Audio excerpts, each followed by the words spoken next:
नमस्कार। इस स्वागत के लिए, प्यार भरे स्वागत के लिए आप सबको बहुत बहुत धन्यवाद। पिछले साल कन्याकुमारी से कश्मीर तक हमने भारत जोड़ो यात्रा करी। 4000 किलोमीटर कांग्रेस पार्टी और लाखों लोग एक साथ चले थे। भारत जोड़ो यात्रा के पीछे सोच, जो नफरत बीजेपी के लोग, आरएसएस के लोग फैला रहे हैं, उसके खिलाफ खड़े होने का था। वो धर्म, जात और भाषा का प्रयोग करके हिंदुस्तान को टुकड़े टुकड़े में कर रहे हैं और हम चाहते हैं कि देश एक साथ मिलकर काम करे। हर धर्म के लोग, हर जात के लोग, हर प्रदेश के लोग मिलकर एक साथ आगे बढ़े। भारत जोड़ो यात्रा का बहुत जबरदस्त इंपैक्ट देश के पॉलिटिक्स पर पड़ा। लोगों ने हमसे कहा कि देखिए, आपने कन्याकुमारी से कश्मीर तो यात्रा कर दी, मगर नॉर्थ ईस्ट में, असम में, उड़ीसा में, बाकी प्रदेशों में आपने नहीं की। इसलिए हमने दूसरी यात्रा शुरू की है, भारत जोड़ो न्याय यात्रा, जो हमने मणिपुर से शुरू की, नागालैंड से निकली। अब हम असम में 8 दिन आपके साथ चलेंगे, आपकी जो समस्या है उनको समझेंगे और जनता के सामने, देश के सामने आपकी इश्यूज को हम रखेंगे। इसके बाद असम से अरुणाचल, अरुणाचल से बंगाल, ये यात्रा महाराष्ट्र तक जाएगी। तकरीबन 6000 किलोमीटर इस यात्रा का डिस्टेंस है। इसमें हमने न्याय शब्द जोड़ दिया, क्योंकि हिंदुस्तान में, असम में और हिंदुस्तान के हर प्रदेश में जबरदस्त तरीके से अन्याय हो रहा है, भयंकर अन्याय हो रहा है। मणिपुर के बारे में आप जानते हो, पहली बार एक स्टेट में सिविल वॉर लागू है, स्टेट बटा हुआ है और महीने हो गए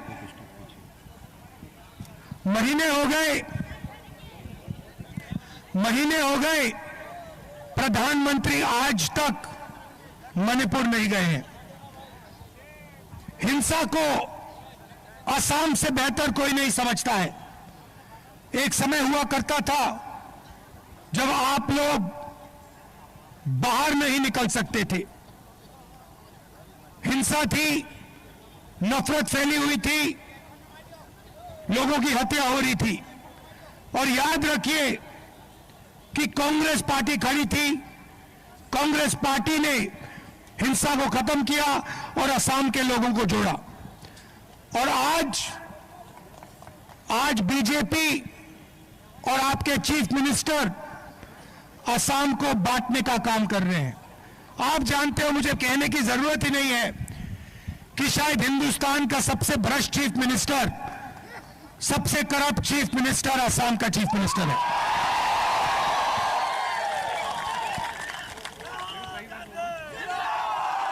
सही बात बोली।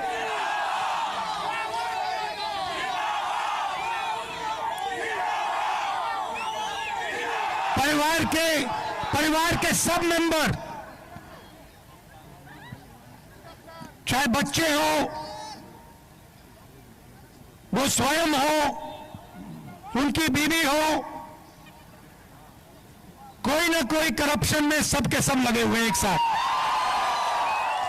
और वो सोचते हैं, देखिए, वो सोचते हैं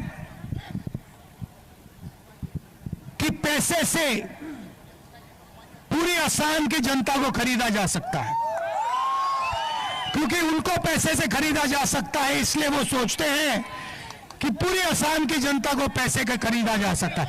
असम की जनता पैसे से नहीं खरीदी जा सकती। कोई कीमत ही नहीं है। असम की जनता शंकर देव की जनता है। उन्होंने आपको रास्ता दिखाया है और आपने बाकी देश को रास्ता दिखाया है। देश के युवाओं के सामने सबसे बड़ा मुद्दा बेरोजगारी है।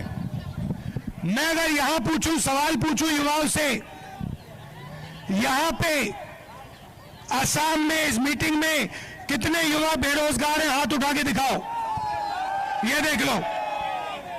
जहां भी आप सवाल पूछोगे, हिंदुस्तान के किसी भी प्रदेश में पूछो,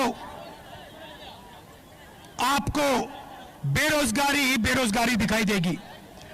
2-3 उद्योगपतियों के लिए सरकार चलाई जाती है, चाहे एयरपोर्ट्स हो, पोर्ट्स हो, कृषि हो, इंफ्रास्ट्रक्चर हो।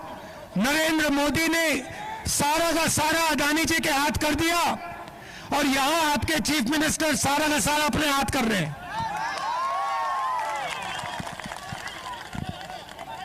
स्मॉल और मीडियम बिजनेस जिससे रोजगार बनता है, उसको जीएसटी और नोटबंदी से खत्म कर दिया। नतीजा है कि देश के सारे उद्योग एक के बाद एक बंद हो रहे हैं, पब्लिक सेक्टर खत्म हो रहा है और युवाओं को रोजगार नहीं मिल रहा है। ये युवाओं के खिलाफ अन्याय है। सबसे बड़ा अन्याय बेरोजगारी युवाओं के खिलाफ हो रहा है। ये हम देश के सामने रखना चाहते हैं। हिंदुस्तान बेरोजगारी के साथ कभी प्रगति नहीं कर सकता है। हमारा वायदा है, कांग्रेस पार्टी का वायदा है कि जो सरकारी वैकेंसीज हैं उनको हम पूरा भर के आपको देंगे और जो छोटे स्मॉल और मीडियम इंडस्ट्री हुआ करती थी, जो आपके यहां इंडस्ट्री हुआ करती थी, उसको हम फिर से रिवाइव करेंगे और युवाओं को रोजगार देने का काम करेंगे। आपने अपनी पूरी शक्ति इस यात्रा को दी। हजारों लोग आज हमारे साथ चले, इसके लिए मैं आपको दिल से धन्यवाद करना चाहता हूं। नमस्कार, जय हिंद। न्याय का हक मिलने तक।